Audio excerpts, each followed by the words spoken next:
আসসালামু আলাইকুম। আপনাদের আজকে এই ট্রেনিং সেশনে স্বাগত জানাচ্ছি। আজকে ট্রেনিংটা কিসের জন্য মূলত আপনারা সবাই জানেন। সেটা হচ্ছে আমরা এজেন্ট পয়েন্ট থেকে ওয়েব ক্যাশ পিকআপ গুলোতে পেমেন্ট করতে পারে, সেইজন্য সিস্টেমটা রেডি করেছি এবং এই সিস্টেমটাতে আপনারা কিভাবে পেমেন্ট করবেন সেটা আমি স্টেপ বাই স্টেপ দেখাবো। তো ট্রেনিং সেশনটা শুরু করার আগে প্রথমেই আমি আপনাদের যে জিনিসটা বলতে চাই সেটা হচ্ছে, প্রথমে যখন একজন গ্রাহক আপনার কাছে আসবে, কিছু বিষয়ে আপনাকে খেয়াল রাখতে হবে। সেই বিষয়গুলোর মধ্যে হচ্ছে, দেখেন এখানে লিখেছি সরকার কর্তৃক ইস্যু করা গ্রাহকের পরিচয়পত্র সঠিকভাবে ভেরিফাই করুন। সরকার কর্তৃক ইস্যুকৃত বলতে সেটা পাসপোর্ট হতে পারে, ড্রাইভিং লাইসেন্স হতে পারে এবং ন্যাশনাল আইডি কার্ড, যেইটাই দিক না কেন আপনি সেটা কি করবেন, সঠিকভাবে প্রথমে ভেরিফাই করবেন। সেকেন্ডটাতে আমরা বলছি গ্রাহককে অবশ্যই সশরীরে উপস্থিত থাকতে হবে। তার মানে কোনো গ্রাহক যখন টাকা নিতে আসবে তাকে অবশ্যই সশরীরে উপস্থিত থেকে টাকাটা নিতে হবে। অনেক সময় কাস্টমার কি করে, আপনাদের হোয়াটসঅ্যাপে বা অনলাইনে ওনাদের ডিটেলসটা পাঠিয়ে দেয়, আপনারা পেমেন্ট করেন, কিন্তু সেটা আপনারা করবেন না। এটা কমপ্লায়েন্সের ইস্যুতে আটকায় যাবে। সো কোনো কাস্টমার সশরীরে উপস্থিত না থাকলে আপনারা পেমেন্ট করবেন না। তারপর পেমেন্ট করার সময় আপনারা জানেন কাস্টমারদের অনেক ইনফরমেশন ইনপুট দেওয়া লাগে। সো এইসব ক্ষেত্রে আপনাদের পূর্ণাঙ্গ এবং সঠিক তথ্য ইনপুট দিবেন। যেহেতু এখন পেমেন্ট আপনারাই করবেন, সমস্ত ইনফরমেশনগুলো আপনাদেরকে ইনপুট দিতে হবে। সো অসম্পূর্ণ তথ্য বা আপনার অসত্য তথ্য কখনো ইনপুট দিবেন না। সো এই বিষয়গুলো আপনারা যারা এজেন্ট পয়েন্টে পেমেন্ট করেন এটা অবশ্যই খেয়াল রাখবেন। সো একজন কাস্টমার প্রথম যখন আসবে আপনারা দেখবেন যে এই তিনটা জিনিস আছে কিনা পরিচয়পত্রের মধ্যে, এনআইডি, পাসপোর্ট অথবা ড্রাইভিং লাইসেন্স। এই তিনটার যে কোনো একটা থাকলে আমরা পেমেন্টটা প্রসেস করতে পারবো। তো পাসপোর্ট এবং ড্রাইভিং লাইসেন্সের ক্ষেত্রে আপনারা একটু খেয়াল রাখবেন যে পাসপোর্ট অথবা ড্রাইভিং লাইসেন্সের এক্সপায়ারি ডেটটা আছে কিনা, মানে ডেটটা কি কাভার করে কিনা বা ডেটটা এক্সপায়ার হয়ে গেছে কিনা, এটা একটু খেয়াল করে নেবেন। আমরা ইদানিং কিছু রিকোয়েস্ট পাচ্ছি যেগুলোর ক্ষেত্রে দেখছি পাসপোর্ট এক্সপায়ার্ড হয়ে গেছে অলরেডি, সেই পাসপোর্ট দিয়ে আপনারা পেমেন্ট করছেন। সো এনআইডির ক্ষেত্রে যেহেতু আপনার এক্সপায়ারি ডেটের কোনো ব্যাপার নাই, সেজন্য পাসপোর্ট এবং ড্রাইভিং লাইসেন্স হলে অবশ্যই এক্সপায়ারি ডেটটা দেখে নেওয়ার পরে তারপর পেমেন্টটা শুরু করবেন। আর পাসপোর্ট এবং ড্রাইভিং লাইসেন্সের ক্ষেত্রে অবশ্যই আপনারা মেইন কপি নেবেন। আজকের এই ডিসেন্ট্রালাইজ প্রসেসে আমরা আপনারা জানেন যে আমাদের 7টা ওয়েব বেসড রেমিটেন্স আছে এবং এইগুলোর ক্ষেত্রে আপনারা কি করেন, এখন বর্তমানে রিকোয়েস্টটা আমাদের কাছে সেন্ড করেন। এখন এই 7টা এক্সচেঞ্জ হাউসের মধ্যে আমরা ট্রান্সফার্স্ট এবং এনইসি দিয়ে শুরু করব। ট্রান্সফার্স্টের পিন নাম্বার 13 ডিজিটের পিন নাম্বার হয় এবং 33 দিয়ে শুরু হয়। আর এনইসি মানি ট্রান্সফারের পিন শুরু হয় 777 দিয়ে এবং এটা 15 ডিজিট। এই দুইটা এক্সচেঞ্জ হাউসের পিন নিয়ে যদি কোনো কাস্টমার আসে আপনাদের কাছে, আপনারা কি করবেন, নিজেরাই পেমেন্ট করবেন। এটা আমাদের কাছে আগের মতো আর সেন্ড করা লাগবে না। তো নতুন এই সিস্টেমে পেমেন্ট করার জন্য আপনাদের আমরা কিছু সিস্টেমের রিকোয়ারমেন্ট বলছি। সেটা হচ্ছে আপনাদের অপারেটিং সিস্টেম হওয়া লাগবে উইন্ডোজ 10। অনেকের operating system Windows 7। So Windows 7 থাকলে এটা চেঞ্জ করে উইন্ডোজ 10 করতে হবে, কারণ উইন্ডোজ 7 সিস্টেম একটু ঝামেলা হবে বা পেমেন্ট করা যাবে না।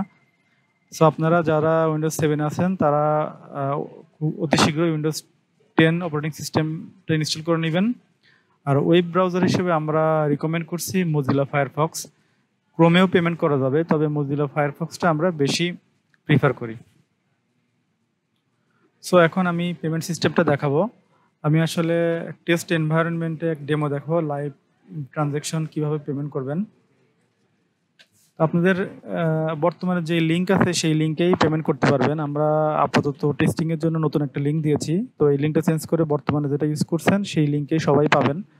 তো সেই লিঙ্কে ঢুকলে আপনারা এরকম, আমি দেখাই, লগ ইন পেজ পাবেন। তো আপনাদের এখন যেটা ইউজার আইডি এবং পাসওয়ার্ড আছে সেই সেম ইউজার আইডি পাসওয়ার্ডটা ইউজ করবেন লগ ইন করার জন্য।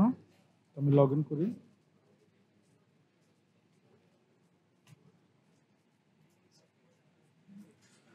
লগ ইন করলে আপনারা দেখেন বাম সাইডে দুইটা মেনু পাবেন, একটা হচ্ছে ইনপুট ওয়েব ট্রানজ্যাকশন আর একটা হচ্ছে পে ওয়েব ট্রানজ্যাকশন। এই দুইটা নতুন মেনু আমরা অ্যাড করছি, এটা ওয়েব ট্রানজ্যাকশনগুলো পেমেন্ট করার জন্য।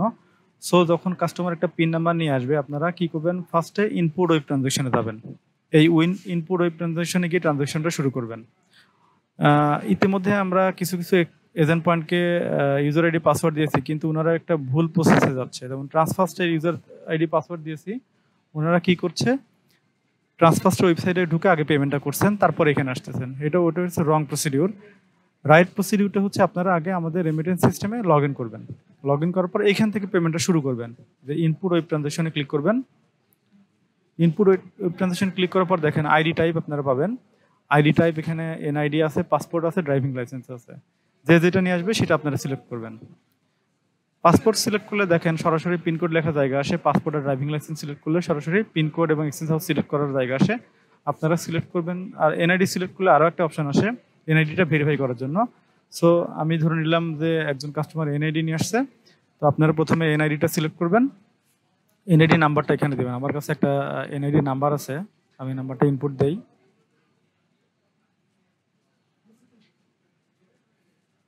এনআইডি নাম্বার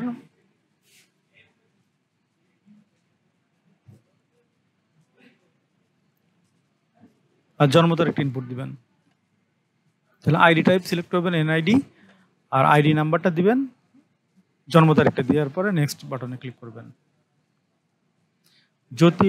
যদি এনআইডিটা ভ্যালিড হয় সেক্ষেত্রে আপনার বেনিফিশিয়ারি নামটা শো করবে এবং বেনিফিশিয়ারির ছবিটা শো করবে। আমরা এই কারণেই আপনাদের বলছি যে বেনিফিশিয়ারি যেন সরাসরি থেকে পেমেন্টে নেয়, কারণ দেখেন আপনি এই ছবির সঙ্গে ওই বেনিফিশিয়ারির ছবিটা মিলাই দেখে নেবেন এবং নামটাও দেখবেন ঠিক আছে কিনা। তো সবকিছু ঠিকঠাক থাকলে আপনারা কি করবেন, নেক্সট বাটনে ক্লিক করবেন। নেক্সট বাটনে ক্লিক করলে এখানে পিনকোড লেখার জায়গা আসবে। সো এখানে পিনকোড আমি দেই, এটা হচ্ছে এনইসির পিনকোড 777 দিয়ে শুরু, 15 ডিজিট। দেখেন পিনকোডটা লেখার সঙ্গে সঙ্গে এক্সচেঞ্জ হাউসের এখানে আপনার শর্ট লিস্টেড হয়ে এনইসির নামটা চলে আসছে। সো এখানে এনইসিটা সিলেক্ট করব। এনইসি সিলেক্ট করার সঙ্গে সঙ্গে দেখেন বাম সাইডে আছে exchange house available amount. That means এই এক্সচেঞ্জ হাউসের অ্যাভেলেবেল ব্যালেন্স কত আছে এটা আপনাকে বাম সাইডে শো করছে। আপনি কি করবেন, এক্সপেক্টেড অ্যামাউন্টের জায়গায় বেনিফিশিয়ারি যেটা ডিক্লেয়ার করছে যে কত টাকা আসবে সেই টাকাটা আপনারা কি করবেন, এখানে ইনপুট দিবেন। ইনপুট দেওয়ার পরে এই সার্চ বাটনে ক্লিক করবেন। সার্চ বাটনে ক্লিক করার সঙ্গে সঙ্গে দুইটা কাজ হবে। দেখেন আপনার নতুন একটা ট্যাব ওপেন হবে। এই নতুন ট্যাবটা কোনটা, যে এক্সচেঞ্জ হাউসের পিন আপনারা সার্চ করতেছেন সেই এক্সচেঞ্জ হাউসের আপনার ওয়েবসাইটটা এই নতুন ট্যাবে ওপেন হবে। আর আগের ট্যাবটা হয়ে যাবে এরকম। সো নতুন ট্যাব যদি আপনি এখানে এনইসির পিন দেন তাহলে এখানে অটোমেটিক্যালি এনইসির ওয়েবসাইটে ঢুকবে। আপনি যদি ট্রান্সফাস্টের দেন ট্রান্সফাস্টের ওয়েবসাইটে ঢুকবে। সো এনইসি এবং ট্রান্সফাস্টের ওয়েবসাইটে ঢুকে আপনারা কি করবেন, এখান থেকে আগে এনইসি অথবা ট্রান্সফাস্টের পেমেন্টটা কমপ্লিট করার পরে ভাউচারটা ডাউনলোড করবেন। আর এনইসি এবং ট্রান্সফাস্ট থেকে কিভাবে পেমেন্ট করবেন তার দুইটা ভিডিও লিঙ্ক আমি ডিসক্রিপশন বক্সে দিয়ে দিছি, ওটা দেখে ওইখান থেকে আপনারা কি করবেন, পেমেন্টটা করবেন। তো আমি আপাতত এখানে আপনাকে ট্রান্সফাস্টের প্রসেসটা আমি দেখাই দিচ্ছি কিভাবে ট্রান্সফাস্টের পেমেন্টটা করবেন।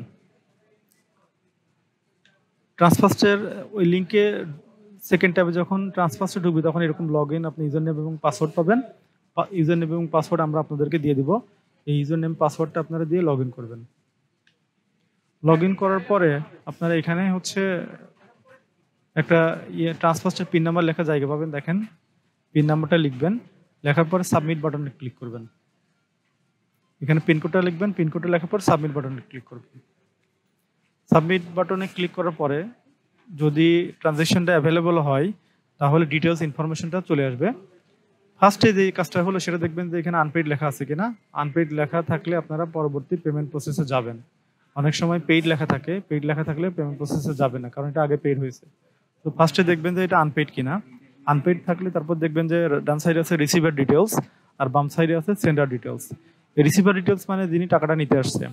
তো এখানে একটা বিষয় আমি বারবার জোর দিয়ে বলি, যেটা দেখবেন সেটা হচ্ছে এখানে যে নামটা আছে, রিসিভারের যে নামটা আছে সেই নামের সঙ্গে আইডি কার্ড যেটা দিয়েছে সেই নামটা যেন এক্স্যাক্ট একই রকম থাকে। নামের যদি ডিফার থাকে তাহলে আপনারা কি করবেন, পেমেন্ট এইখান থেকে স্টপ করে দিবেন এবং কাস্টমারকে বলবেন পিন নাম্বারটা চেঞ্জ করে নিয়ে আসতে। তারপরে এখানে বাম সাইডে দেখবেন সেন্ডারের নামটা দেখবেন এবং টাকার অ্যামাউন্টটা দেখবেন। যদি সমস্ত ইনফরমেশনগুলো ঠিকঠাক থাকে তবেই শুধুমাত্র আপনি পেমেন্টটা এখান থেকে কমপ্লিট করবেন। কোনো অবস্থাতেই, আমি আবারও বলছি, কোনো অবস্থাতেই রিসিভারের নাম যদি না মিলে পেমেন্ট এখান থেকে করবেন না। পেমেন্ট এখান থেকে করলে যে সমস্যাটা হবে যে রিসিভারের নাম মিসম্যাচ থাকলে আপনি পেইড করে ফেললেন, পেইড করার পরে কাস্টমারটা তো টাকা পাবে না, নেম ডিফারের জন্য টাকা পাবে না, আপনাদের মাদার অ্যাকাউন্টেও টাকা জমা হবে না, কারণ আমরা হেড অফিস থেকে এটা ডিনাই করে দিব। সেই ক্ষেত্রে এই ট্রানজ্যাকশনটা ট্রান্সফাস্টের সিস্টেমে থাকবে পেইড। সো কাস্টমার যখন আবার পরবর্তীতে আপনার রেকটিফাই করতে যাবে সেই ক্ষেত্রে হচ্ছে এটা রেকটিফাই করতে অনেক সমস্যা হবে, কারণ একবার ট্রানজাকশনটা পেইড হয়ে গেলে রেকটিফাই করা খুবই মুশকিল। আনপেইড থাকা অবস্থায় কাস্টমার চাইলে রেকটিফাই করতে পারে। সো আপনারা এই জায়গায় একটু খেয়াল রাখবেন। তো আমি ধরে নিলাম যে রিসিভারের নাম, সেন্ডারের নাম এবং টাকার অ্যামাউন্ট ঠিকঠাকই আছে। যদি ঠিকঠাক থাকে সেক্ষেত্রে আপনারা কি করবেন, এই ফোন নাম্বারের এখানে ফোন নাম্বারটা লিখবেন, 0 বাদ দিয়ে লিখবেন, জন্ম তারিখটা দিবেন, তারপরে পারপোজের জায়গায় সিলেক্ট করবেন কি কারণে রেমিটেন্সটা আসছে, ফ্যামিলি মেনটেন্যান্স দিবেন এখানে, আইডি টাইপে দিবেন ন্যাশনাল আইডি কার্ড বা পাসপোর্ট থাকলে পাসপোর্ট, আইডি নাম্বারটা দিবেন এবং ইস্যুড বাই এখানে দিবেন হচ্ছে সেন্ডিং, ইস্যুড কান্ট্রিতে বাংলাদেশ দিবেন। এই 6টা ফিল্ড ফিল আপ করার পরে উপরে কর্নারে দেখেন রেজিস্টার ক্যাশ পিকআপ লেখা আছে, এই রেজিস্টার ক্যাশ পিকআপে ক্লিক করবেন। রেজিস্টার ক্যাশ পিকআপে ক্লিক করার সঙ্গে সঙ্গে ট্রানজাকশনটা পেইড হবে এবং স্ট্যাটাসটা আনপেইড থেকে দেখেন আগে ছিল আনপেইড, এখন হয়ে যাবে পেইড হয়ে যাবে। পেইড হয়ে গেলে এখন আমি যেহেতু আগেই বলেছি আমাদের এই সিস্টেম থেকে ভাউচারটা আমার দরকার হবে পেমেন্ট করার জন্য। তো আপনারা কি করবেন, ডান সাইডে দেখেন প্রিন্ট ইনভয়েস আছে, এই প্রিন্ট ইনভয়েসে ক্লিক করবেন। প্রিন্ট ইনভয়েসে ক্লিক করলে এই ভাউচারটা ট্রান্সফার থেকে একটা ভাউচার জেনারেট হবে। এখানে এই ভাউচারটা আমাদেরকে ডাউনলোড করতে হবে। ডাউনলোড করার প্রসেসটা কি, বাম সাইডে দেখেন রেড অ্যারো দিয়ে কর্নার এখানে প্রিন্টারের আইকন আছে, এই আইকনে ক্লিক করবেন।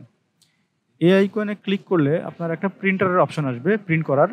এখন দেখেন এখানে একটু খেয়াল করেন, প্রিন্ট ডেস্টিনেশন, এইখানে প্রিন্টারে অনেক সময় যার যে প্রিন্টার আছে সেই প্রিন্টার দেখাতে পারে। তো যেটাই দেখাক না কেন এখানে আপনারা কি করবেন, সেভ অ্যাজ পিডিএফ অথবা সেভ টু পিডিএফ এইটা সিলেক্ট করবেন, এর বাইরে অন্য কিছু সিলেক্ট করবেন না। অনেক সময় এখানে আরেকটা অপশন পাবেন আপনার মাইক্রোসফট প্রিন্ট টু পিডিএফ বা অন্য যে পিডিএফই থাকুক না কেন আপনার এখানে অবশ্যই সেভ করবেন সেভ অ্যাজ পিডিএফ অথবা সেভ টু পিডিএফ, এটা দিয়ে এই সেভ বাটনে ক্লিক করবেন। সেভ বাটনে ক্লিক করলে আপনারা কি করবেন, এই সেভ বাটনে ক্লিক করলে যে কোনো একটা লোকেশনে কি করবেন, সেভ বাটনে ক্লিক করলে আপনারা এই ফাইলটা যে কোনো একটা লোকেশনে সেভ করবেন। আরেকটা কথা বলে রাখি, যে কাস্টমার টাকাটা নিতে আসছে ওনার ন্যাশনাল আইডি কার্ড দিক বা পাসপোর্ট দিক, এই পাসপোর্ট অথবা ন্যাশনাল আইডি কার্ড এবং রিকোয়েস্ট ফর্মটা আগে থেকে আপনার স্ক্যান করে ওই সেম ফোল্ডারে রাখবেন। তার মানে এই একটা ফোল্ডারের মধ্যে ট্রান্সফার থেকে এই ভাউচারটা আর কাস্টমারের এনআইডির কপি, স্ক্যান কপি আর রিকোয়েস্ট ফর্মের স্ক্যান কপি একটা ফোল্ডারের মধ্যে রাখবেন। রাখার পর আমি এখন পরবর্তী প্রসেস দেখাই। এখান থেকে বলেছিলাম যে 2টা ট্যাব ওপেন হয়। পরের ট্যাব থেকে তো আপনারা ট্রান্সফার অথবা এনইসির পেমেন্টটা করে আসলেন এবং ফাইলটা ডাউনলোড করে একটা ফোল্ডারের মধ্যে রেখে দিয়েছেন। এবার যাবেন আগের ট্যাবে। আগের ট্যাবে দেখেন 3টা আপলোড করার অপশন আছে, 3টা বক্স আছে। তো ফার্স্ট বক্সে আপলোড করবেন হচ্ছে আপনি ওই যেই ফাইলটা আপনি এনইসি বা ট্রান্সফার থেকে পিডিএফ আকারে ডাউনলোড করলেন সেটা করবেন প্রথম বক্সে। আমি এটা আপলোড করি।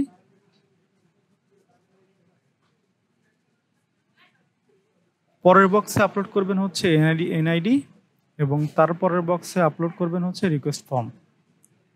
তাহলে প্রথমটাতে অবশ্যই ওয়েব রিসিপ্টটা আপলোড করবেন, পরেরটাতে ন্যাশনাল আইডি, পাসপোর্ট অথবা ড্রাইভিং লাইসেন্স এবং তারপরটাতে হচ্ছে রিকোয়েস্ট ফর্ম।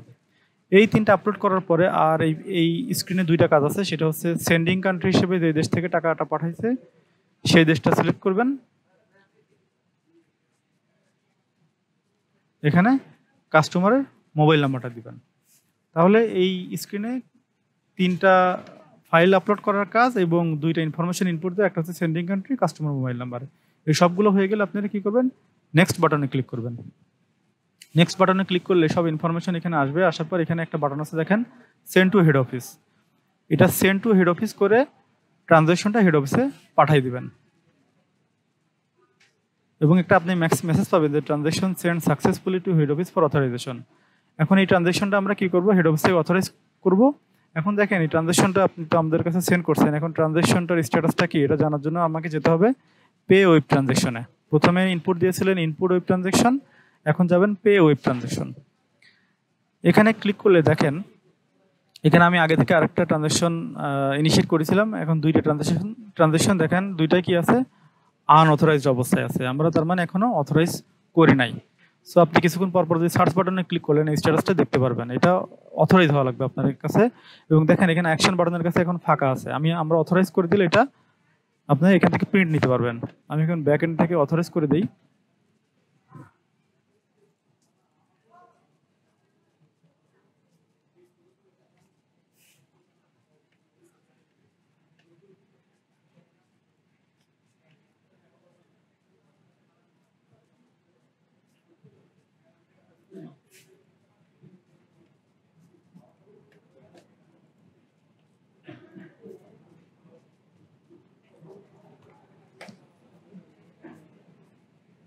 আবার দেখুন পে ওয়েব ট্রানজাকশন আমি আবার ক্লিক করি, দেখেন একটা অথরাইজ করেছি, এটা এখন দেখাচ্ছে দেখেন অথরাইজড, এবং অ্যাকশন বাটনের এখানে একটা আইকন আছে, এই আইকনে ক্লিক করে আপনি ভাউচারটা জেনারেট করলে ট্রানজাকশনটা পেইড হবে। এখন ট্রানজাকশনটা দেখেন এখানে দুইটা জিনিস আছে, একটু খেয়াল করেন, একটা হচ্ছে পেমেন্ট স্ট্যাটাস, একটা হচ্ছে অথরাইজেশন স্ট্যাটাস।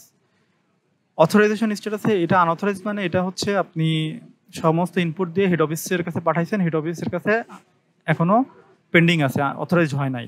আর এটা হচ্ছে অথরাইজ হেড অফিস থেকে হয়ে গেছে। দুইটা ট্রানজাকশনই কিন্তু payment status ready for process, কোনোটাই পেমেন্ট হয় নাই।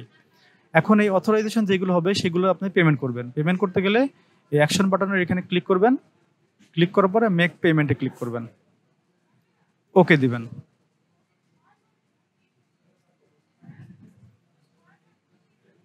ওকে দিলে পেমেন্টটা হবে এবং একটা ভাউচার জেনারেট হবে।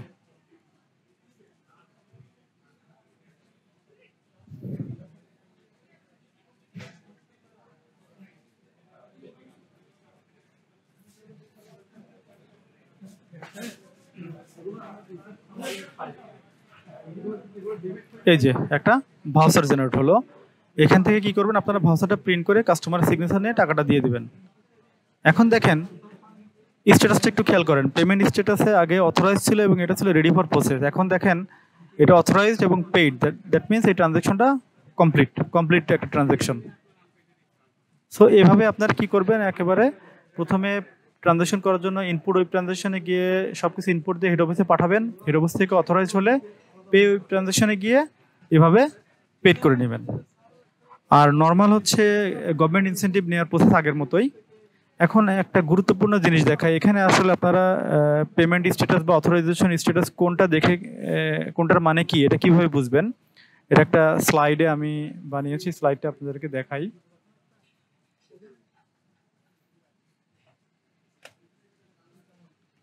দেখেন অথরাইজেশন স্ট্যাটাস এবং পেমেন্ট স্ট্যাটাস দুইটা আছে। অথরাইজেশন স্ট্যাটাস এরকম 5টা স্ট্যাটাস হতে পারবে, আর পেমেন্ট স্ট্যাটাস হতে পারবে 3টা। একটা আছে ইনিশিয়েট, এই আনঅথরাইজড যেখানে লেখা এটা ইনিশিয়েট লেখা থাকতে পারে।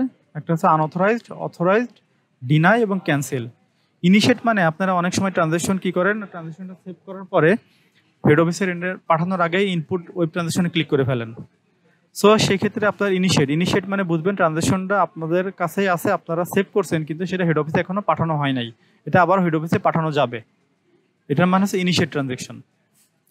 আনঅথরাইজড মানে হচ্ছে যেটা আপনারা কমপ্লিট করছেন কিন্তু হেড অফিসে পাঠাইও দিচ্ছেন, কিন্তু হেড অফিস থেকে এখনো অথরাইজ হয় নাই। আর অথরাইজ ট্রানজাকশন মানে আপনারা অলরেডি অথরাইজ করে পেমেন্টটা করার চেষ্টা করছেন, সেটা অথরাইজড। আর একটা আছে ডিনাই মানে আমরা এখান থেকে আপনারা আমাদের কাছে পাঠালে আমরা অথরাইজও করতে পারি, ডিনাই করতে পারি। অনেক সময় আপনারা কি করেন, ভুল করে অন্য আরেকজনের পাসপোর্ট বা ন্যাশনাল আইডি কার্ডের কপি আপলোড করে দেন, অথবা রিকোয়েস্ট ফর্মে সিগনেচার না করে আপলোড করে দেন, সেক্ষেত্রে আমরা কি করি, এটা ডিনাই করে দিই। ডিনাই করলে আপনি কি করতে পারবেন, এই ট্রানজাকশনটা ডিলিট করে দিয়ে নতুন করে আবার আপলোড করে আমাদের কাছে পাঠাতে পারবেন। আর ক্যান্সেল আরেকটা আছে, দেখেন ক্যান্সেলটা মানে হচ্ছে এটা আপনারা কি করেছেন, ধরেন আমি প্রথমেই ট্রান্সফার পেমেন্ট করার ক্ষেত্রে বলেছি যে নামের মিসম্যাচ থাকলে পেমেন্ট করা যাবে না, কিন্তু এই মিসম্যাচ থাকার ফলেও দেখা গেল আপনারা পেমেন্ট করে আমাদের কাছে আপনারা রিকোয়েস্টে পাঠিয়ে দিলেন, সেক্ষেত্রে আমরা কি করবো, এখান থেকে ট্রানজাকশনটা ক্যান্সেল করে দেবো। ক্যান্সেল মানে এই ট্রানজাকশনের পেমেন্টটা আর হবে না, এবং আপনারাও নতুন করে আবার পাঠাতেও পারবেন না। সো সেই জন্য আমি এই কথাটা বারবার রিপিট করি যে নামের যদি মিসম্যাচ থাকে আপনারা ট্রান্সফার্স্ট অথবা এনইসির ওয়েবসাইট থেকে পেমেন্টগুলা কমপ্লিট করবেন না, কারণ ক্যান্সেল ট্রানজাকশনটা যেন কোনোভাবেই ক্যান্সেল না হয়। ট্রানজাকশন ক্যান্সেল হলেই মুশকিল, ডিনাই হলে সেটা আপনি আবার পাঠাতে পারেন, ইনিশিয়েট হলে আবারও পাঠাতে পারবেন, কিন্তু ক্যান্সেল হয়ে গেলে এই ট্রানজাকশনটা আবার আর পাঠাতে পারবেন না। আর পেমেন্ট স্ট্যাটাস দেখেন বলেছিলাম আমরা, একটা আছে রেডি ফর প্রসেস মানে এটা হচ্ছে এখনো ট্রানজাকশনটা পেইড হয় নাই, একটা স্ট্যাটাস আসতে পারে পেইড, এটা অথরাইজ হয়েছে এবং পেইড হয়েছে, এটা কমপ্লিট ট্রানজাকশন। আর একটা হচ্ছে ক্যান্সেল ট্রানজাকশন, যেটা আর কিছু করা যাবে না। সো রিয়েল সিনারিওতে কি কি হতে পারে দেখেন, আপনারা যখন পে ওয়েব ট্রানজাকশনে যাবেন তখন এইরকম কেস পাবেন, আপনারা যখন সার্চ বাটনে ক্লিক করে দেখবেন এরকম কেস পাবেন। দেখেন এটা আছে আনঅথরাইজড প্রথমটা, তার মানে আপনারা কমপ্লিট করে হেড অফিসে পাঠাইছেন কিন্তু আমরা এখনো এটা অথরাইজ করি নাই। পরের ট্রানজাকশনটা দেখেন অথরাইজ আছে কিন্তু পেমেন্ট স্ট্যাটাস আছে ট্রানজাকশন ফেল এট সিবিএস, এবং এখানে অ্যাকশনের এখানে একটা আইকন আছে, দ্যাট মিনস এই ট্রানজাকশনটা আপনারা ভাউচার জেনারেট করার চেষ্টা করছিলেন কিন্তু নেটওয়ার্কের কোনো ফেলিয়ারের কারণে ট্রানজাকশনটা পেইড হয়নি। এইসব ক্ষেত্রে আপনারা কি করবেন, আবারও ট্রাই করবেন এই আইকনে ক্লিক করে ভাউচারটা জেনারেট করার জন্য, আশা করি কয়েকবার ট্রাই করলে এই ট্রানজাকশনটা এটা কমপ্লিট হয়ে যাবে। এটা আসলে নেটওয়ার্ক ইন্টারভেনশনের জন্য হতে পারে। আরেকটা দেখেন, এটাতে ডিনাই আছে। আমরা কি করছি, হেড অফিস থেকে ডিনাই করছি এবং ডিনাই রিজনটা আপনার রিজেক্ট রিজেকশনের এখানে লেখা থাকবে। এক্ষেত্রে আপনারা কি করবেন, এই ক্রস বাটনে ক্লিক করে ট্রানজাকশনটা আবার নতুন করে আপলোড করবেন। অনেক সময় ভুল, যেটা বললাম, ভুল পাসপোর্ট বা এনআইডি আপলোড করেন, সেটা করলে এটা করবেন। আর এটা আছে, আরেকটা আছে অথরাইজ এবং পেইড। তার মানে এটা কমপ্লিট ট্রানজাকশন, এটা নিয়ে আর মাথা ঘামানোর কোনো দরকার নেই, এটা পেইড হয়ে গেছে সাকসেসফুলি। আরেকটা বললাম, বলেছিলাম ইনিশিয়েট ট্রানজাকশন। ইনিশিয়েট ট্রানজাকশন মানে আপনারা ট্রানজাকশনটা ইনিশিয়েট করছেন কিন্তু ট্রানজাকশনটা এখনো হেড অফিসে পাঠান নাই। এটার ক্ষেত্রে আপনারা কি করতে পারবেন, এই ক্রস বাটনে ক্লিক করে ট্রানজাকশনটা নতুন করে আবার ইনিশিয়েট করে পাঠাতে পারবেন আমাদের কাছে, অথবা এই আই আইকনে ক্লিক করে ট্রানজাকশনটা আবার পাঠালে তখন এটা হয়ে যাবে আনঅথরাইজড। আরেকটা দেখেন, এখানে আছে ক্যান্সেল ট্রানজাকশন। এই ক্যান্সেল ট্রানজাকশন আর কিছুই করা যাবে না। আপনারা একটু খেয়াল রাখবেন ট্রানজাকশন যেন কোনোভাবেই ক্যান্সেল না হয়। তো এই ছিল মোটামুটি পেমেন্ট প্রসিডিউর। অনেকেই যেটা আমি সবার শেষে বলতে চাই, যে অনেকেই প্রথমে কি করেন, ট্রান্সফার্স্ট অথবা এনইসির ওয়েবসাইটে আগে ঢুকে পেমেন্টটা করে পরে এখানে আসেন। যেটা করবেন না, সবসময় ইনপুট ওয়েব ট্রানজাকশনে আগে আমাদের সিস্টেমে গিয়ে তারপর পেমেন্টটা করবেন। আর আপাতত আমরা ট্রান্সফার্স্ট এবং এনইসি ইউকে লাইভে যাচ্ছি। এরপরে আসবে সিবিএল এবং অন্যান্য যেগুলো আসছে সবগুলোর ক্ষেত্রে সেম প্রসেস। আপনাদের ওই সংশ্লিষ্ট ওয়েবসাইটে থেকে পেমেন্ট করার পরে, ভাউচারটা ডাউনলোড করার পরে একই প্রসেসে আমাদের সিস্টেমে আপলোড করতে হবে। এটাই হচ্ছে প্রসেস। তো আশা করছি আপনারা সবাই ভালোভাবে বুঝতে পারছেন। আর যদি কোনো সমস্যা হয় তাহলে আমাদের হেড অফিসে আপনারা যোগাযোগ করবেন। সবাইকে ধন্যবাদ।